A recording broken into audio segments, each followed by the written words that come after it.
Ah, the holidays, when our families have hopefully learned by now that all we really want are books and gift cards for more books.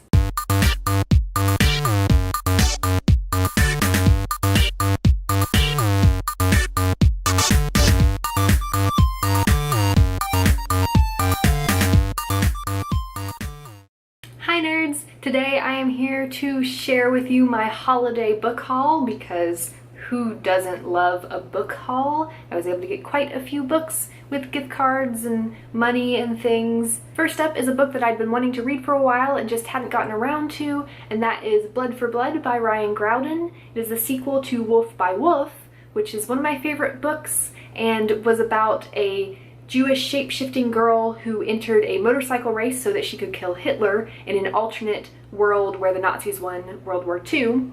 And Blood for Blood is about the rebellion and war that happens in the fallout of all of that.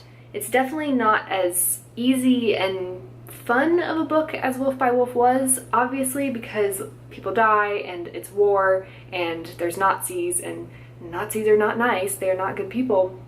So it hasn't been a light and fun read, but it's still been really, really good, just also pretty heavy, but I did expect that from it. Next up is another book I've been meaning to read for a while because I've heard so many good things about it, and that is Court of Fives by Kate Elliott. This is a fantasy novel about a girl who enters into an athletic competition and bad things happen, and you know how fantasy goes. But I've heard that it is really good and people love Kate Elliott. She is a famous adult fantasy writer, and I believe this was her first YA fantasy, and it's a whole series now, so I'm excited to finally get around to reading this one. Last year, with some gift cards that I got for Christmas, I pre-ordered Truth Witch and Passenger. So of course this year I had to pre-order Wind Witch by Susan Dennard and Wayfarer by Alexandra Bracken, the sequels to the books that I bought last year. These two books and their preceding books in the series are very popular, so I don't think I need to say much about them. Basically,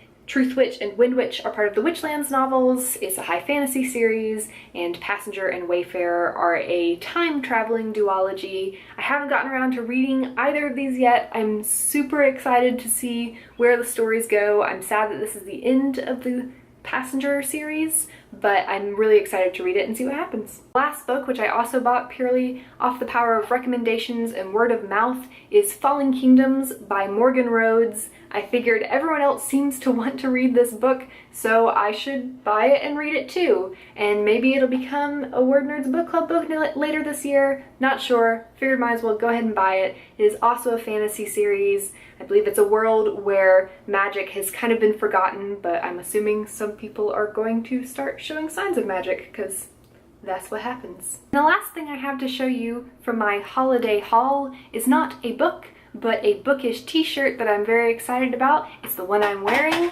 and it says, "When in doubt, go to the library," and it says Hermione Granger on the bottom. I saw someone wearing this shirt in a Barnes & Noble, of all places, a bookstore of course, and knew that I just had to have it, and it's from the Harry Potter Alliance, so money goes towards sending books to communities in need, so cool bookish t-shirt, plus donated books to kids, so that is pretty awesome in my book. So those are all of the books and bookish things that I got for the holidays. Let me know what you got down in the comments. Can't wait to see what books you bought or were given and what you're excited to read or what book-related things you got. And I will see you guys tomorrow, Sunday at 7:30 Eastern Time for our live chat. It's going to be a live write-in. Haven't had one of those in a little while, so we are very excited.